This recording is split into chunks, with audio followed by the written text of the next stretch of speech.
올 가을은 조금 늦는 것 같습니다. 아직까지도 많이 녹색이 그렇죠. 작년 이맘때 주임은 이렇게 좀 변하고 그랬었는데 아직도 은혜나 무도 많이 안 변하고 다음 주에 가는데 이제 이쁜 가을이 될지 모르겠습니다.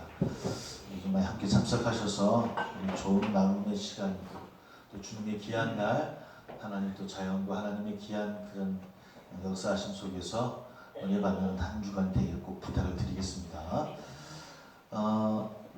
오늘 데살로니가 후서는 전서와 마찬가지고 바울이 데살로니가 교인들에게 보낸 편지입니다. 이 데살로니가는 바울의 선교 2차 여행 중에 방문했던 곳이고 개청한 곳입니다. 건너가서 우리를 도우라고 하는 마게도냐의 환상을 보고 이제 아시아에서 유럽 쪽으로 사도 바울이 이제 발걸음을 옮깁니다. 그래서 마게도냐 첫 번째 성에 도착했던 것이 바로 빌립보였습니다.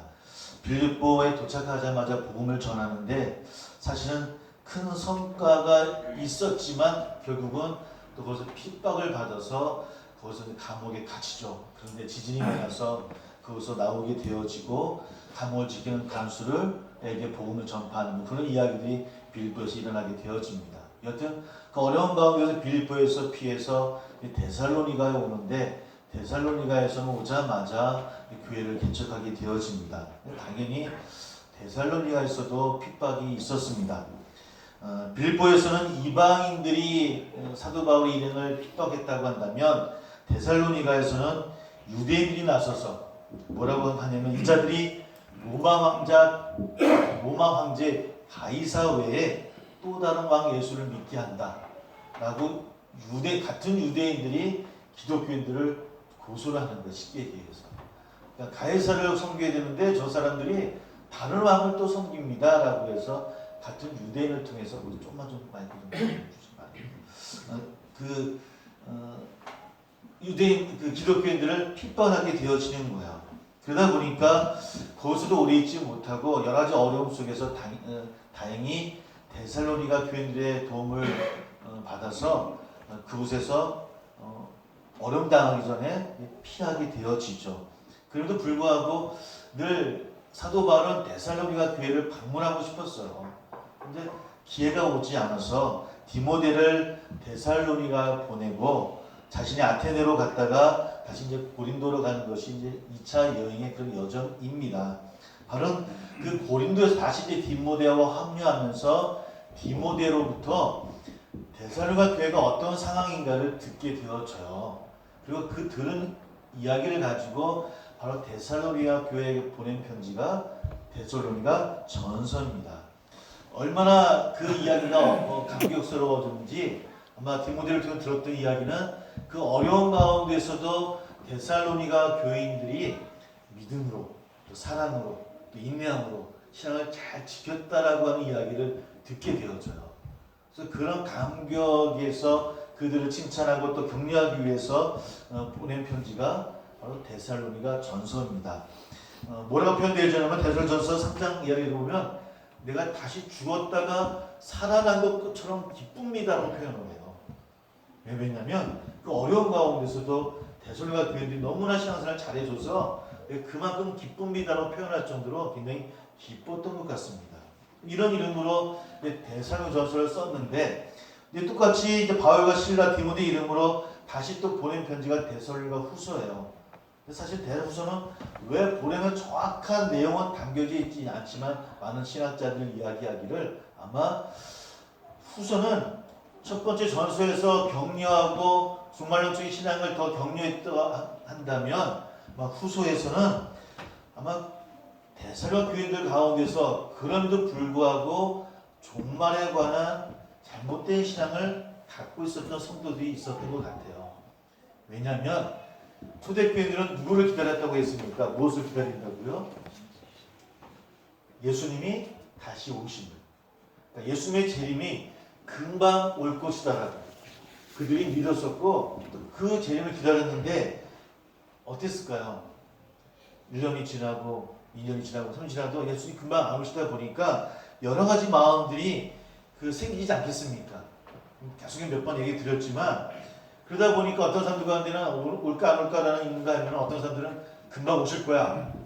그래서 일도 그만두고 그냥 종말만 바라보고 기다려서 있는가 하면 그렇게 좀 잘못된 종말론적인 신앙이 데살로니가 교회 안에 있었던 것 같아요. 그래서 어쩌면 후서를 읽다 보면 이런 얘기도 있거든요. 일하기 싫거든? 먹지도 말게 하라. 이런 얘기가 어디 나와? 바로 이 후서에 나왔는 얘기예요. 그러니까 그분들 가운데 내일 금방 오실 텐데 못하는 일을 해. 하지 마. 내일 오실 거야. 이런 비슷한 신앙들이 그 안에 있었던 거예요. 그러니까 그런 것들을 책망하고 다시 잘 가르치기 위해서 이런 이야기들이 후서 가운데 있더라는 겁니다. 그러니까 쉽게 말세 다른 유혹에 미혹되지 아니하도록 말세의 진리를 더 강력하게 권유하고 또 이야기하기 위해서 쓴 책이 바로 이 데살로니가 후서라고 보고 있어요. 우리 것도 바로 이 후서의 서두 부분을 함께 읽었습니다.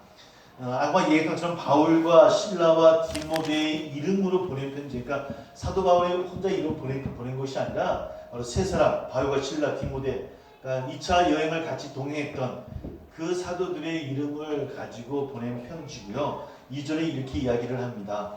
같이 한번 2절을 한번 읽어볼까요? 한번 같이 시작. 하나님 아버지와 주 예수 그리스도로부터 은혜와 평강이 너희에게 있을지어다. 하나님 아버지와 주 예수 그리스도부터 은혜와 평강이 너희에게 있을지어다. 은혜라는 단어는 카리스라는 헬라어인데 헬라인들의 일상적인 언어라고 합니다. 유대인들이 쓰던 단어는 아니에요. 헬라인들이 쓰던 단어고요. 또 이 평강이라는 단어도 나오죠. 평강이라는 단어는 에이레라는 단어인데 제가 늘 묻자보면 그때 뭐라고 씁니까? 샬롬. 샬롬과 똑같은 뜻입니다. 그러니까 에이레네라는 헬라어인데 샬롬이랑 똑같은 말이에요. 그러니까 헬라어를 사용한 건 뭐냐면 바울이 다소 출신이고 유대인이긴 하지만 헬라 지역에서 영향을 받던 사람이었고 아마 이런 인사와 그런 방법들을 아마 사용했을 것 같아요. 근데 그런 일상적인 똑같은 인사예요. 그러니까 헬라인들이 인사하는 것 똑같은, 유대인들이 인사하는 것 똑같은 은혜와 평강이 있기를 소망한다고 이야기하면서도 다른 게 있어요. 뭡니까? 그 앞에 뭐가 붙어 있습니까? 하나님 아버지와 주 예수 그리스도로부터 라는 단어가 그 앞에 붙어 있습니다. 그러니까 그냥 인사를 하더라도 사도 바울은 그냥 인사하지를 않았던 것 같아요. 늘 복음을 앞세워서 인사했던 사람이 사도 바울이라고 하는 겁니다. 하나님 아버지와 주 예수 그리스도라는 말을 덧붙여요. 하나님의 은혜로 구원받은 하나님의 자녀가 되었다고 한다면 늘 우리의 삶 가운데 그분의 은혜를 감사하고 그분의 그 선물하심을 함께하심을 고백하는 삶이 되어야 되지 않을까. 오늘 사도 바울의 편지 속에서 우리의 삶도 그런 삶이 되기를 소망합니다. 종말론적인 신앙을 설명해서 수절을 썼지만은 오늘 1장을 이렇게 살펴보면서 우리의 신앙을 한번 하나하나 한번 이 편지에 맞게 함께 체크해 보려고 합니다. 은혜와 평강이라는 인사는 2000년 사도 바울의 인사만이 아니라 우리에게도 적용되는 인사의 말인 것 같아요. 우리가 사용하는 대화 가운데 우리가 사랑하는 늘 이야기하는 것 가운데 우리는 얼마만큼 예수의 복음을 심어서 얘기하고 있는가. 그럼 어떻습니까? 그런 주님의 은혜 가운데 주의 말씀이 우리 가운데 늘 포함되어져서 이야기하고 대화를 나누고 있습니다. 문자 보낼 때는 잘합니다. 우리 성도들이 문자 보낼 때는 참 잘하셔요. 은혜스러운 문자들 잘 보내는데 정작 우리 함께 나누는 대화 속에서는 어떨까요? 저도 이 말을 하면서 생각해 보니까 정작 집사람하고 얘기할 때도 아이들과 얘기할 때도 내가 정말 주님의 그 은혜를 통하는 대화를 나누고 있는가 생각해 보니까 좀 부끄럽긴 해요. 우리 모두가 그런 풍성함에 늘 나눔의 삶을 살아가는 저나 우리 되기를 주의 이름으로 소망합니다. 우리 3절 한번 다시 한번 함께 읽어봅니다. 3절 같이 시작. 형제들아 우리가 너희를 위하여 항상 하나님께 감사할지니 이것이 당연함은 너희의 믿음이 더욱 자라고 너희가 다 각기 서로 사랑함이 풍성함이니. 우리가 너희를 위해 항상 하나님께 감사할지니라고 해서 이야기합니다. 지금 사도 바울은 무엇 때문에 감사하고 있습니까? 말씀을 그대로 보면 너의 믿음, 누구의 믿음입니까? 데살로니가 교회 성도들의 믿음이 더욱 어떻다고요? 자라고 너희가 그 성도들이 다 각기 서로 사랑함이 어떻다고요? 풍성했더라고. 이것이 하나님께 감사하다라고 하는 거예요. 믿음이 자라고 서로 사랑함이 풍성해서 이것이 얼마나 감사한지 모르겠다라고 사도는 가장 먼저 이 편지 가운데 쓰고 있어요. 우리는 무엇으로 하나님께 감사하고 있을까요? 우리 새하나님께는 무엇으로 감사해야 되겠습니까? 아니, 무엇으로 감사합니까? 여러분은 무엇으로 하나님께 감사합니까? 이제 추수감사절이 이제 다음 추수감사절 한 해를 되돌아보면 여러분은 무엇으로 감사할까요? 하루 세끼 잘 먹게 해주셔서 감사한 건가요? 아니면 뭘까요? 사업장이 직장이 잘 돼서 더 거해져서 아니면 평탄해서 어떤 것으로 감사할까요? 자, 안타까운 한국교회가 가장 안타까운 점 하나는 너무 외적인 부흥 성장에 대해서만 감사하고 있는 것이 아닐까라는 생각을 하게 되어져. 물론 그냥 광복 이후에 해방 이후 전쟁 이후에 이제 늘 번영 신앙을 통해서 그 풍성함이 하나님의 복이다라는 신앙이 우리 가운데 생겼어요. 그러다 보니까 교회가 늘 부흥의 모습을 통해서 성장의 모습을 통해서 그것이 감사하고 축복을 이다라고 하는 신앙의 고백들이 어느새 우리 가운데 있는 것은 부인을 못할 것 같아요. 사실 근데 그것만이 우리에게 감사한 것일까요? 그것만으로 감사해야 되는 것일까?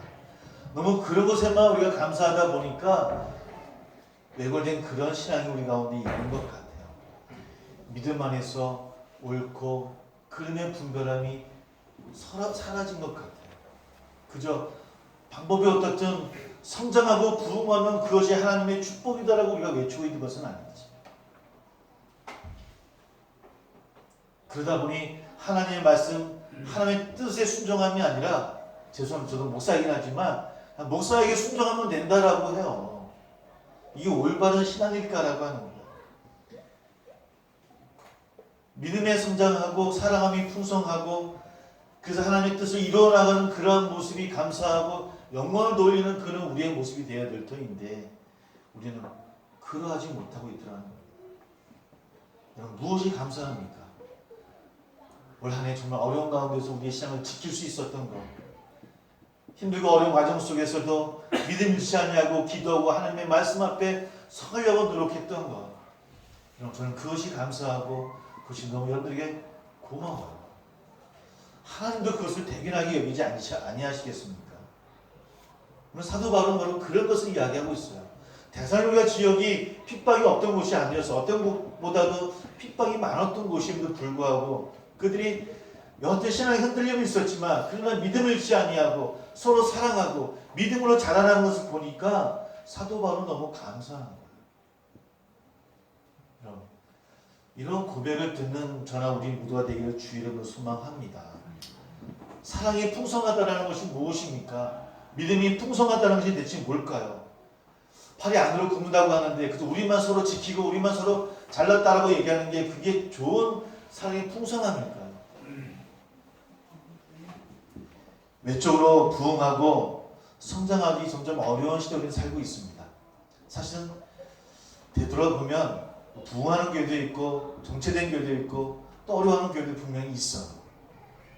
사실 성장하는 교회를 봐도 어떤 교회를 봐도 가만히 보면 수평이동이에요. 사실은. 저도 생각해 저희 처음에 참 많지는 않지만 자랑했던 것이 처음 믿는 분들이 참 있었어요. 처음 신앙하는 분이 계셨어요. 그것이 한 분이든 두 분이든 그게 저에게 너무 자랑거리였어요. 뿌듯했어요. 성도들이 그것을 참 기뻐했었고요. 근데 사실은 교회들이 크게 건물을 짓고 부흥하고 성장하지만 가만히 보시면 수평이동이에요. 그래, 이곳 가면 더 편할 거야. 아니, 이곳이 더 마음이 맞아. 아, 저것이 내 스타일이야. 이렇게 옮겨나가는 것이 우리의 모습이고 가나안 성도라고 이야기하죠. 가나안 성도가 기독교인 수의 30%를 가까이 된다고 합니다. 가나안을 거꾸로 하면 뭐라고요? 거꾸로 해보세요. 뭡니까? 다 안 나가. 어딜 안 나가요? 예배 보러 안 나가. 이렇게 돼요. 어떤 신부님 글을 보니까 카톨릭이 가난한 성도가 80%랍니다. 전 개신교가 만자였더니 카톨릭이 80%예요. 600만인데 500명 가까이가 가난한 성도. 그러니까 20%만이 성당에서 미사를 드리고 있죠. 개신교만의 문제는 아니고 전체 종교, 불교는 다 원래 예전부터 가난한 성도가 많았고요, 그죠? 종교가 늘 편의성을 찾아가는 시대에 살고 있어요. 그러니까 외적으로 부흥하기는 참 힘든 시대에 우리는 살고 있어요. 저는 일할 때 더욱더 성도들 한 분 한 분이 더욱더 믿음으로 자라나기를 소망하고 기도함으로 또 말씀 앞에 세워져 나가고 주님을 따르기를 소망하는 그런 신앙이 더 필요할 때가 지금이 아닌가 봅니다. 개인의 정말 풍성한 신앙, 풍성한 말씀에 충만함으로 이 어려운 시대에 흔들리지 않는 믿음으로 서나가는 저나 우리 모두 되기를 주의 이름으로 소망합니다. 그래서 세안교회가 양쪽으로 부흥하면 참 좋겠지만 그러나 세안교회가 정말 믿음으로 자라고 서로 사랑함에 풍성하다라고 하는 그런 칭찬을 듣는 우리 세안교회가 되기를 꼭 부탁을 드립니다. 함께 기도해 주시기를 바라겠습니다.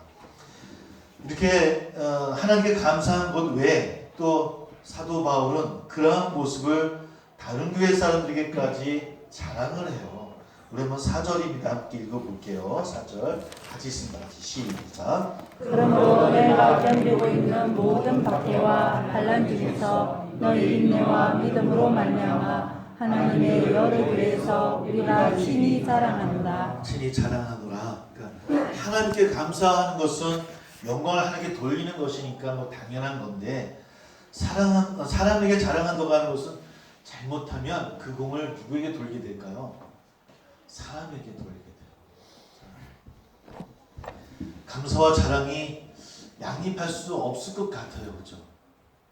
그리고 사실은 그런 자랑하기 위한 자기를 자랑하고 자기를 내세우기 위해서 자랑한다라고 사도 바울이 이야기하지 않을 것이다라고 하는 우리가 짐작할 수 있을 것 같아요.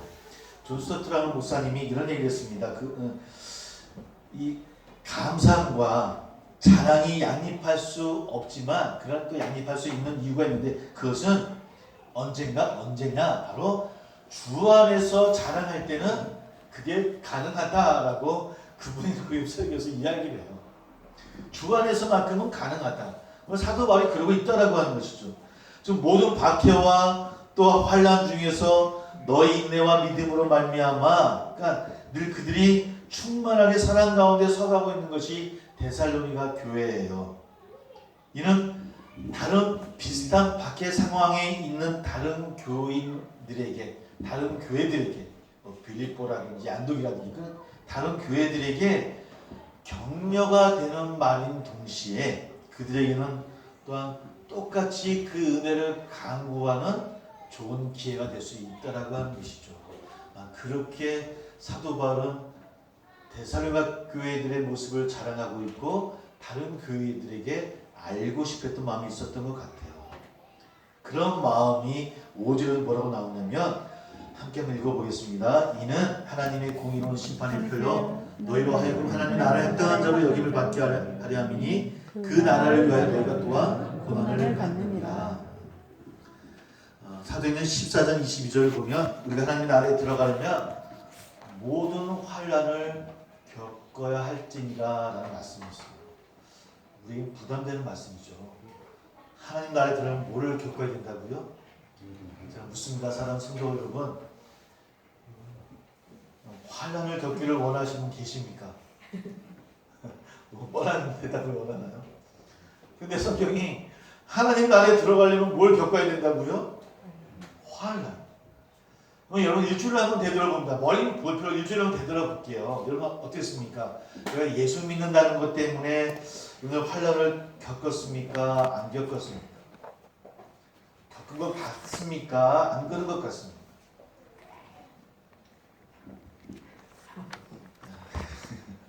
초대교회는 참 힘들었죠.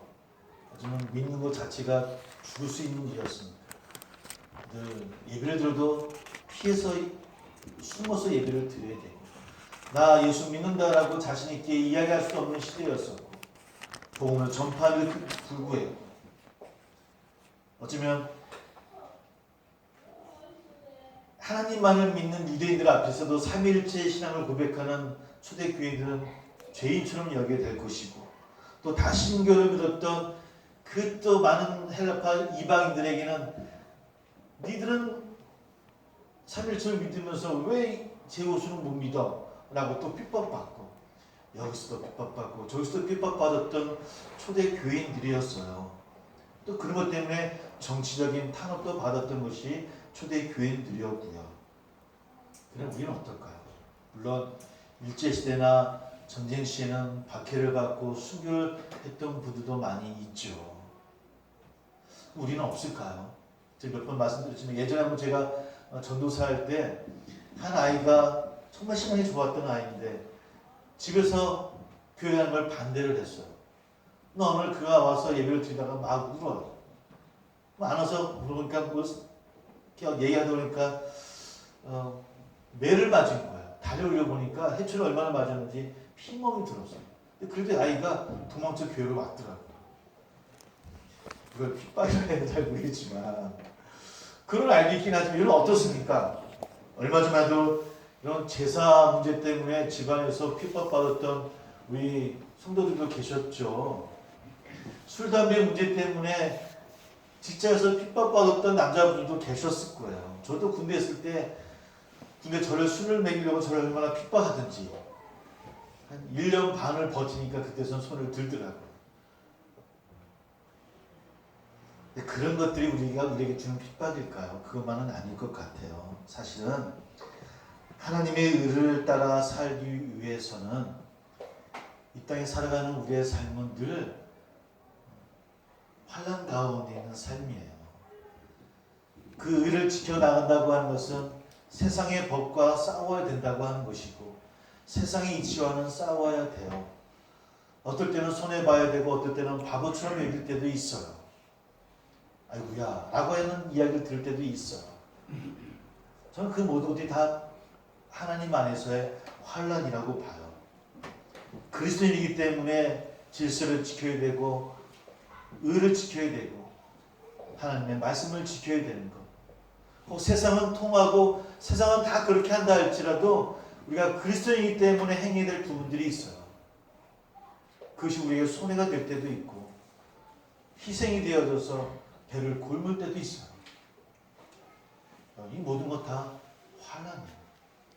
하나님 나라에 들어가려면 환난을 겪어야 할지니라. 하나님에 들어가기 위해서는 그 의를 지켜야 되는데 그 하나님의 의를 지켜나가기 위해서는 어쩔 수 없어요. 세상의 방법과는 부딪혀. 저는 부딪힐 수 있는 사람이 그리스도인이고 부딪힘에 겁을 내지 않는 것이 교회가 돼야 됨을 믿습니다. 우리를 공격한다라고 해서 우리는 잘못 생각하면 우리를 공격하고 우리를 막 못살게 굴어야만 그것이 환난이라고 여기고 있어요. 우리 한번 베드로전서인데요. 19절 20절인데 한번 찾아볼까요? 베드로전서 19절 20절 2장 19절 베드로전서 2장 29절 10절 같이 한번 함께 읽어볼까요? 성경 읽으신 분 같이 읽어봅니다. 시작. 부당하게 고난을 받아도 하나님을 생각함으로 슬픔을 참으면 이는 아름다우나 죄가 있어 매를 맞고 참으면 무슨 칭찬이 있으리요. 그러나 선을 행함으로 고난을 받고 참으면 이는 하나님 앞에 아름다우니라. 우리가 환난을 겪는 것이 그리스도인의 삶이긴 하지만 우리가 착각하고 있는 하나 있고 뭐냐면 교회를 공격한다, 그리스도를 공격한다 하면 무조건 그것도 환난이라고 생각해요. 그것을 싸워야 되고 하나님의 법을 지켜야 된다고 막 나설 때가 있어. 근데 성경 보니까 부당하게 고난을 받아도 하나님을 생각함으로 슬픔을 참으면 그것은 뭐라고요? 아름다운 일이에요. 하나님의 의를 지키기 위해서 세상과 싸워요. 그럼 부당함을 우리에게 받을 때도 있어요. 그러나 그것이 참고 견디는 것은 하나님 앞에 아름다운 일이에요. 왜? 무엇을 지키는 일이니까? 하나님의 의를 지키는 것입니다. 하나님의 선을 지키는 일이니까. 그러나 뭐라고요? 2절 보니까 죄가 있어 매를 맞고 참으면 이게 칭찬이 돼요? 안 돼요? 안 돼요. 죄가 있어서 우리를 향하는 비판의 소리가 있는데도 불구하고 그것은 너희가 어떻게 교회를 공격해? 라고 우리가 외친다고 한다면 하나님께서 칭찬하지 아니하신다는 거예요. 그럼 어떻게 해야 되는 거예요? 그 죄를 회개하고 고쳐야 되는 거죠. 우리는 지금 그러한 모습 우리 가운데 있더라는 거예요. 한국교회가 많은 비판을 받기도 합니다. 뭐 교회뿐만 아니에요. 모든 종교가, 모든 사회가, 정치가 공격받죠. 지금 정치가 왜 이렇게 엉망입니까? 왜 엉망일까요? 잘못하고 있음에도 불구하고 그들의 잘못함을 잘못했다라고 얘기하지 않아요. 경제가 왜 어렵습니까? 가진 자들의 횡포가 심하잖아요. 교회가 왜 어렵습니까? 그저 공격한다라고 다시 공격하는 모습이 우리 가운데 있더라는 거예요. 잘못된 것이 있으면 회개하고 고쳐야 되는 것이 하나님 앞에 바른 일이에요. 내가 잘못한 것이 있다고 한다면 하나님 앞에 나와 회개하고 눈물로 고백하며 그분 앞에 내가 죄인임을 고백해야 되는 것이 그리스도인들이 가야 될 길이에요. 그것이 성화의 삶이에요. 그것이 환난을 겪는 일이에요. 근데 우리는 잘못된 생각을 갖고 있더라는 거예요. 교회가 어떤 일을 행해야 될 것인가? 저는 정치는 잘 모르겠습니다. 학문적은 어떤 건 모르겠어요. 근데 저는 그것이 보수든 진보든 어쨌든 저는 교회가 늘 평화의 자리에 있어야 되는 걸 믿습니다. 정치가 지금 반으로 갈라졌어요. 저는 그 반을 갈라짐을 통합시켜야 되는 일들이 교회가 해야 될 줄 믿습니다. 국민이 반으로 갈라졌어요. 저는 그 누구를 공격하고 싸우는 일이 아니라 교회라고 한다면, 그리스도인이라고 한다면 어떻든 이 나라가 하나가 되어져서 함께 번영의 길로 가야 되지 않겠습니까? 저는 그게 그리스도인이 해야 될 일이라고 믿죠. 나를 공격한다라고 환난이 아니에요. 하나님의 의를 지키며 부당함에도 불구하고 그 의를 지킴이 우리에게 환난이고 그 환난을 참고 견디는 사람이 하나님 나라에 들어가는 거예요. 개인이나 교회나. 불의 앞에 흔들리지 아니하고 늘 말씀 앞에 새로워져서 환난 있는 어렵고 힘든 다툼이 있는 곳에 하나님의 사랑과 평화를 가져가고 그들이 하나님의 말씀을 통해서 새롭게 하나로 통일되어져 나가는 그런 일들이 우리는 저와 여러분 되기를 정말 소망합니다. 그러기 위해서 남북을 위해서도 기도해야 되고요. 정치를 위해서도 기도해야 되고 서로를 위해서 기도해야 되고 서로를 위해서 바라봐야 돼요. 왜? 우리는 그렇게 하나님의 사랑을 받은 존재이니까. 왜 우리 하나님 형상을 저번 주에 얘기 나눴는데 관계적으로 얘기했어요. 하나님 형상을 닮아서 태어난 존재들이잖아요. 그것은 나만이 하나님 형상을 닮은 자가 아니라 여러분들도 하나님 형상을 닮은 사람들이에요. 여러분들도 하나님 형상을 가지고 태어난 사람이에요. 나만이 아니라 나만 사랑해야 되는 것이 아니라 그들도 하나님 형상을 닮은 자에게 사랑하고 용서하고 받아들이는 거예요. 이것이 그리스도인의 삶이에요. 원수까지 사랑하라고 말씀하신 주의 말씀은 너무 많이 가셔서 힘들지만 그래 죄인이 나도 사랑해 주셨던 주님의 사랑인데 다른 사람을 바라볼 때 그 사랑으로 바라보고 그 사랑으로 헤아리고 배려해야지 라는 마음이 우리 가운데 있어야 된다고 합니다. 너무 안타깝잖아요. 이 나라가 너무 안타깝지 않습니까? 백성들이 힘들고 어려운데 정치는 갈라지고 나라는 갈라지고 언제까지 이어져 나가야 됩니까? 교회 내에서 좀 갈라졌어요. 근데 하나님의 복음 앞에 그냥 진보 보수가 별 의미 없습니다. 하나님의 의를 이루고 하나님의 사랑으로 모든 것을 이겨나갈 수 있도록 이런 많은 기도와 함께 참여함이 있어야 될 줄 믿습니다. 우리 6절 9절 마지막 다시 한번 읽어봅니다. 6절에서 9절 정리해보고 말씀을 정리하겠습니다. 시작. 너희로 환난을 받게 하는 자들에게는 환난을 갚으시고 환난을 받는 너희에게는 우리와 함께 안식으로 갚으시는 것이 하나님의 공이시니 주 예수께서 자기의 능력의 천사들과 함께 하늘로부터 불꽃 가운데 나타나실 때에 하나님을 모르는 자들과 우리 주 예수의 복음에 복종하지 않은 자들에게 형벌을 내리시니 이런 자들은 주의 얼굴과 그의 힘의 영광을 떠나 영원한 멸망의 형벌을 받으리라. 예.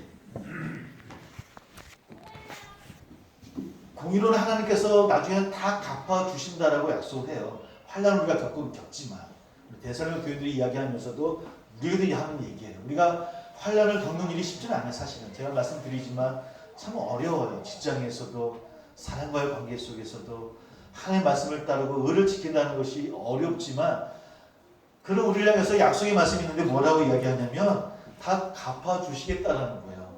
아멘? 갚아주신대요. 얼마나 좋습니까? 근데 어느 때, 특별한 때를 이야기하는데 주 예수께서 자기의 능력의 천사들과 함께 하늘로부터 불꽃 가운데서 나타나실 때, 그때가 언제입니까? 주의 재림이죠. 그때가 언제인지 모르겠습니다. 언제인지 모르겠습니다. 오직 하나님만 아시겠죠.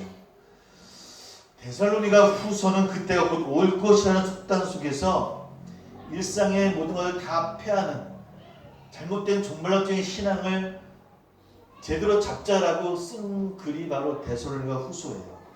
중요한 것은 주님이 언제 오시든 어느 때 오시든 우리는 오직 하나님 나라에 합당한 삶을 세상 속에서 살아가야 된다라고 하는 것. 그리고 그 삶을 그 특별한 때 하나님께서 모두 갚아 주신다라고 하는 것. 여러분, 이걸 믿고 가는 것이 신앙입니다.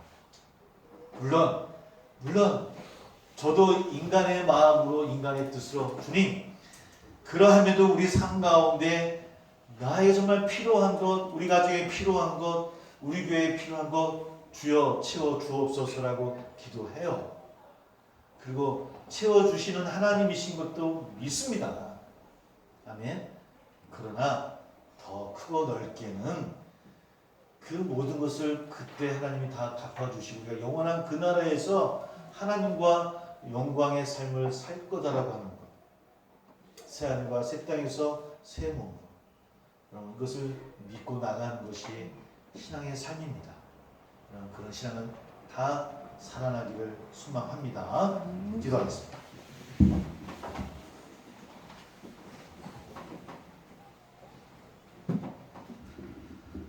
우리 고난 가운데서 소망을 잃지 않고 믿음과 사랑의 삶을 의롭고 담대하게 살아가는 우리가 되기를 원합니다. 사도 바울은 그러한 삶을 살아가는 우리 데살로니가 교회의